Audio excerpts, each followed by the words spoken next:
चीन और अमेरिका में यह समझौता हुआ कि सामरिक चीजें मैं बेचूंगा और कंज्यूमर गुड्स आप बेचना।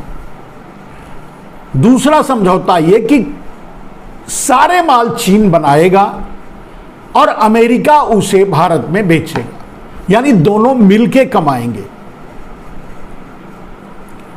और उसके लिए सबसे ज्यादा जरूरी था कि एक ऐसा आदमी चाहिए जो भारत और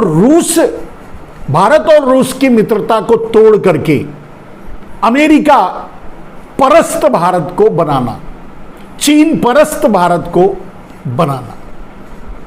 और चीन और अमेरिका की साजिश और चीन और अमेरिका का गुप्त एजेंडा और चीन और अमेरिका का ज्वाइंट वेंचर है नरेंद्र दामोदर दास मोदी, भारत के प्रधानमंत्री।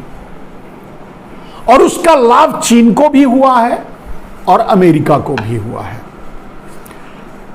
मनमोहन सिंह तक आपने देखा कि अमेरिका से भारत के रिश्ते तल्ख ही रहे हैं, और शुरू से यहां तक कि अमेरिका तो पाकिस्तान के साथ युद्ध भी करने के लिए तैयार था।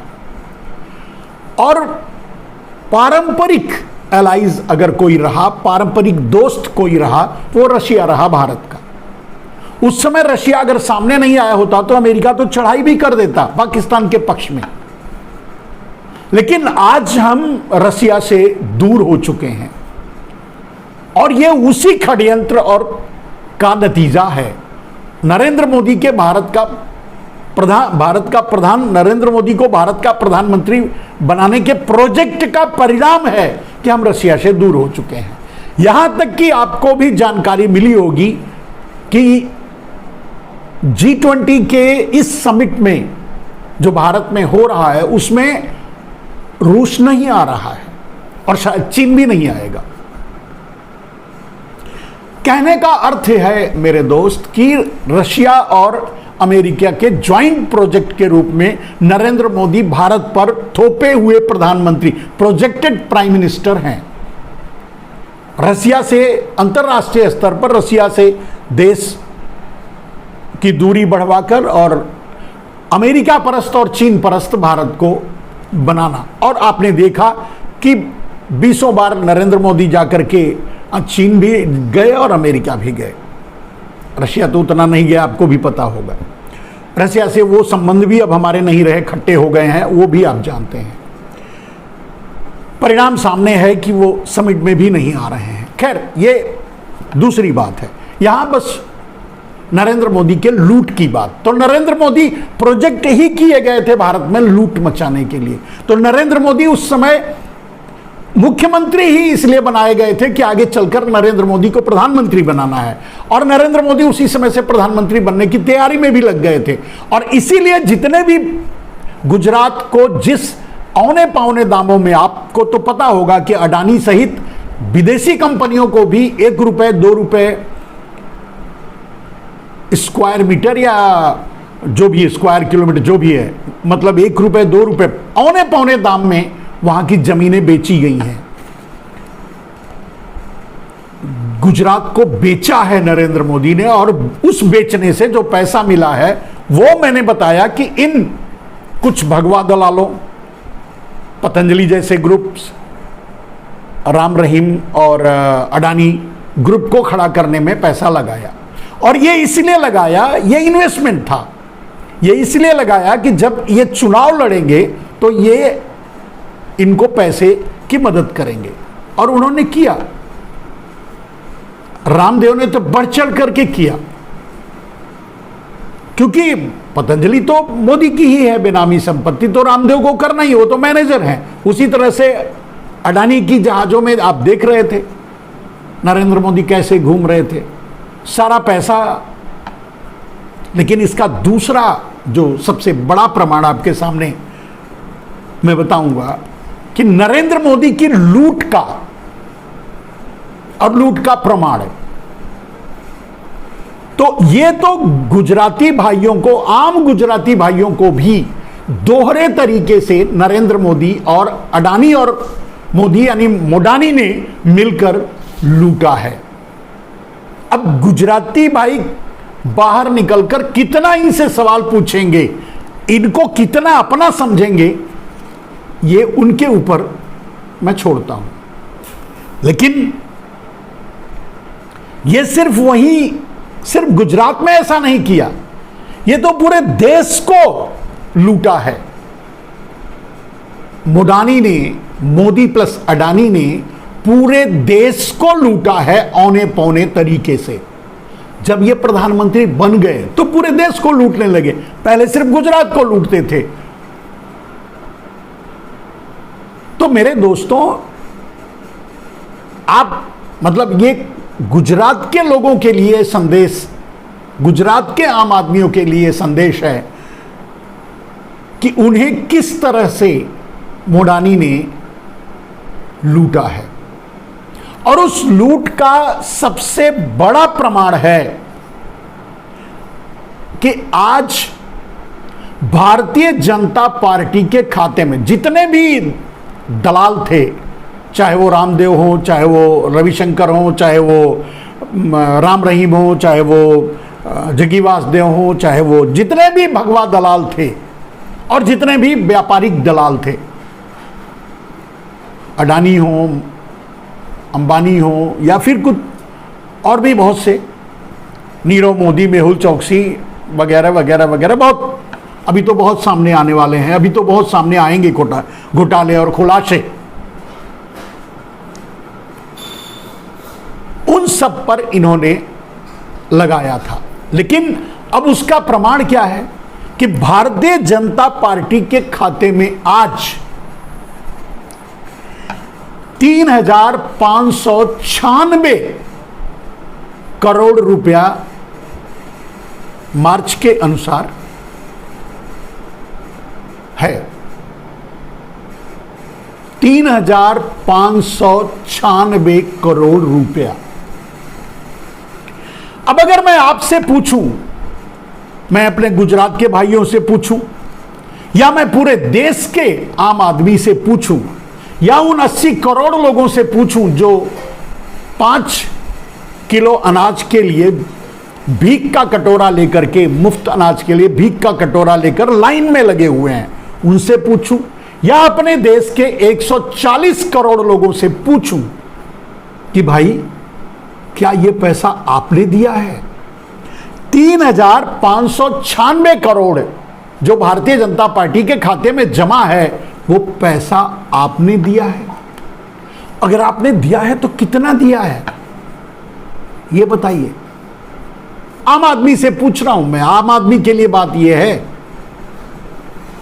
मैंने तो 1 रुपया भी नहीं दिया। मैं इनके लिए 2010 से लेकर 2014 तक काम भी किया, काने के वो 1.5 आंख वाले रामदेव के चक्कर में आकर के, लेकिन तब भी मैंने कुछ नहीं दिया। तो आपने कितना दिया है? लोगों ने कितना? आप खुद सोच के देखिए आपने कितना दिया। तो 3,596 करोड़ रुपया दिया किसने है? अगर आपने नहीं दिया, अब हर आदमी के लिए आप अपने दिल पर हाथ रखकर सोचिए, आपने नहीं दिया तो फिर 3,596 करोड़ रुपया भारतीय जनता पार्टी के खाते में आया कहां से और दिया किसने?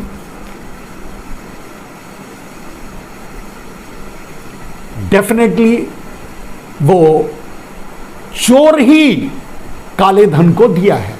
चोरों ने ही काले धन को भारतीय जनता पार्टी के खाते में जमा करवाया है। उसमें चोर भी होंगे, उसमें डकैत भी होंगे, उसमें चीन भी होगा, उसमें अमेरिका भी होगा, उसमें दूसरे और देश होंगे जो भारत को कमजोर करना चाहते हैं, या उसमें आतंकवादी भी होंगे, या उसमें अडानी मोडानी जैसे लुटेरे भी होंगे, अंबानी अडानी जैसे लुटेरे भी होंगे, चोर भी होंगे। हम और आप तो नहीं दिए हैं, ये तय है। तो किसी न किसी अपराधी ने ही दिया है। जो देश को, हमको, आपको लूटा है, उसी ने 3,596 करोड़ रुपया भारतीय जनता पार्टी के खाते में जमा करवाया है। अब इससे आपको इतना अंदाजा, इतनी समझ तो आपको आ जानी चाहिए। अगर आप अन्न खाते हैं, कुछ और खाते हैं तो मैं नहीं कह सकता, अगर आप अन्न खाते हैं तो इतनी समझ तो आपको आ जानी चाहिए कि इस 3,596 करोड़ के बदले नरेंद्र दामोदर दास मोदी ने उनको कौन सा फायदा पहुंचाया होगा। क्या चाइना को छोड़ी गई जमीन इसी के बदले है, इन्हीं में से? या मोडानी यानी अडानी के घोटाले की फाइल यहीं से निकलती है? या जितने भी फ्रॉड, जितने भी घोटालेबाज हैं, ब्लैक मनी होल्डर्स हैं, उन सबने ये पैसा भारतीय जनता पार्टी को दिया है? तो इसके बदले में उसने लिया क्या होगा? और जो भी लिया होगा वो आपका ही लिया होगा, यानी आम आदमी का ही लिया होगा, यानी देश का ही लिया होगा। इन चोर नेताओं का क्या लेगा?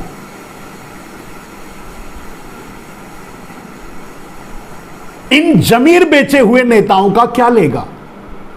इनके पास क्या है देने के लिए? सब कुछ आपका है और आपका ही लिया होगा।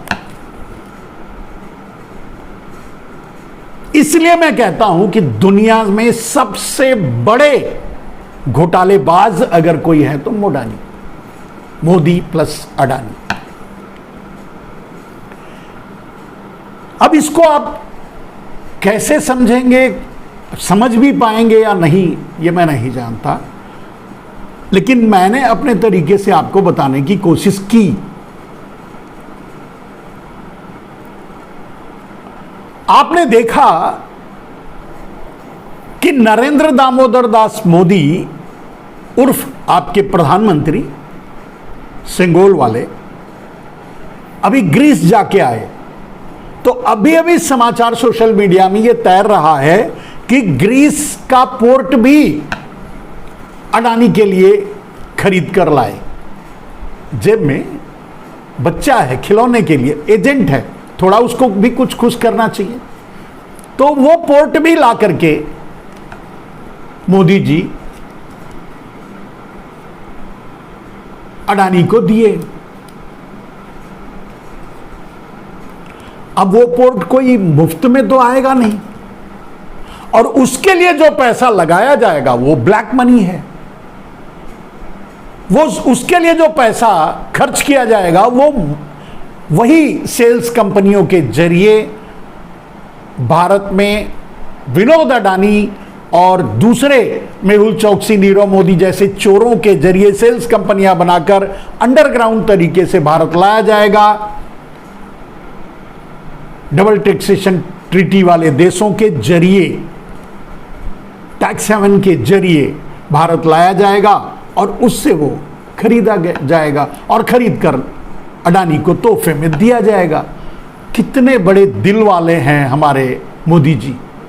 जाते हैं तो एक पोर्ट ही खिलौने की तरह खरीद कर जेब में डालकर लेके आ जाते हैं और गिफ्ट में दे देते हैं अडानी को। ये है मोडानी कांड।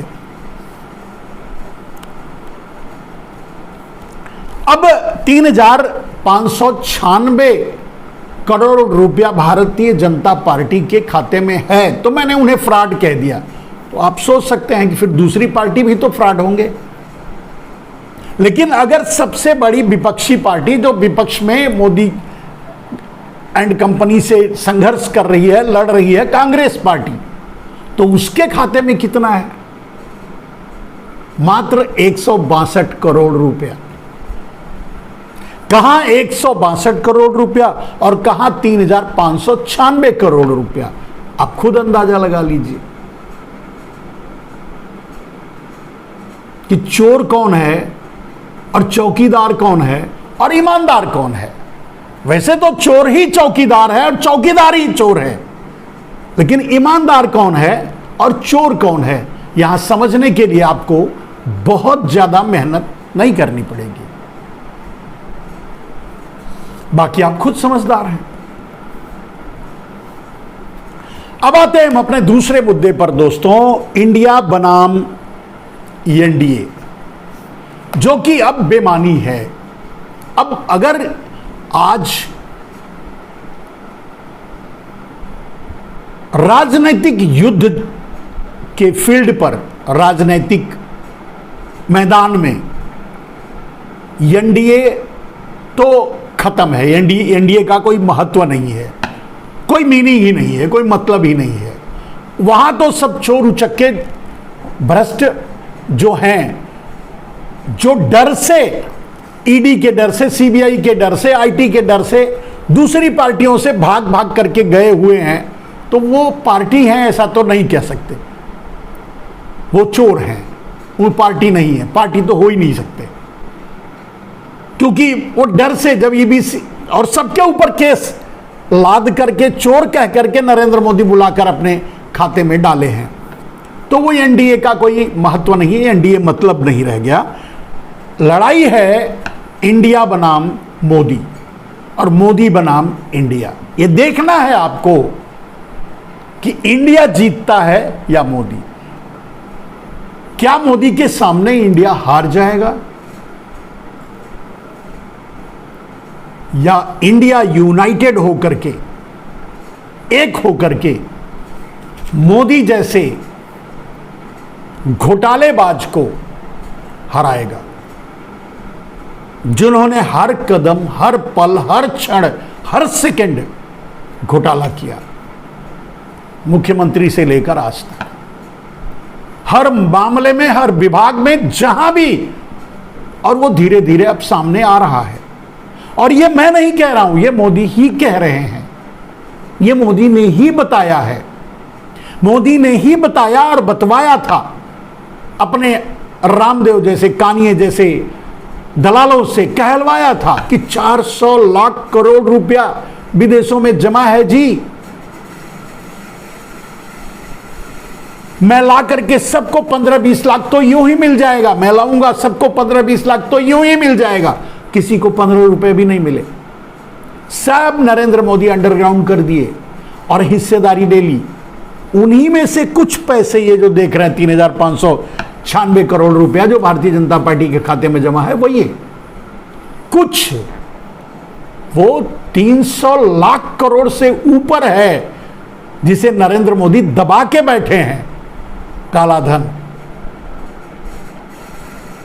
और उसी के बल पर खेल रहे हैं, और उसी के बल पर देशों के पोर्ट खिलौने जैसे खरीदकर जेब में डाल करके लेके आते हैं और अपने अडानी को दे देते हैं। यह रिश्ता क्या कहलाता है? यही सवाल किया था राहुल गांधी ने संसद में, जिसके कारण बेचारे निकाल दिए गए।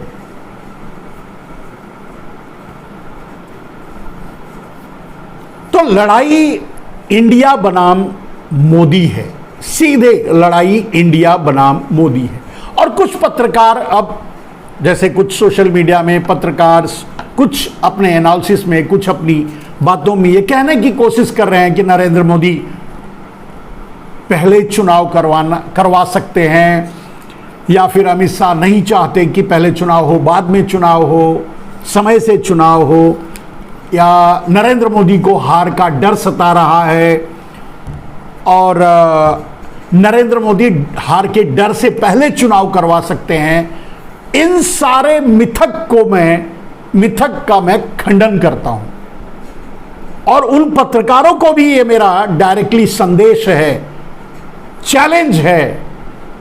वो राष्ट्रवादी पत्रकार हैं, सही बातें लेके आते हैं आपके सामने, लेकिन मैं उन्हें उनकी बातों का खंडन करते हुए मैं चैलेंज करता हूं कि कोई भी चुनाव या तो होगा नहीं, और होगा तो समय पर होगा। पहला निर्णय, चुनाव अगर होगा 2024 का तो या तो होगा ही नहीं, और या तो समय पर होगा। मई में जिस समय चुनाव होना है उसी समय चुनाव होगा, इसमें कोई दो राय नहीं है। कोई भ्रम में ना रहे कि नरेंद्र मोदी पहले चुनाव करवाएंगे। दूसरी बात, जिन्हें यह भ्रम है कि नरेंद्र मोदी को हार का डर सता रहा है, वो मेरी बात को लिखकर रख लें कि नरेंद्र मोदी ओवर कॉन्फिडेंट हैं कि 2024 वही जीतेंगे। और मैं गारंटी देता हूं कि 2024 का चुनाव वही जीतेंगे। लेकिन इसमें एक लेकिन है, लेकिन क्योंकि मैं कह चुका हूं कि अगले प्रधानमंत्री राहुल गांधी होंगे, तो मैं ऐसे कैसे कह सकता हूं कि अगला चुनाव 2024 का नरेंद्र मोदी ही जीतेंगे। लेकिन उसमें मैंने लेकिन लगाया, लेकिन वो लेकिन क्या है? नरेंद्र मोदी को अगर लगेगा कि वो चुनाव नहीं जीत पाएंगे तो वो चुनाव ही कैंसिल कर देंगे, देश पर इमरजेंसी लगा देंगे। अभी अघोषित इमरजेंसी है, डिक्लेयर्ड इमरजेंसी लगा देंगे, नेताओं को अंदर बंद कर देंगे।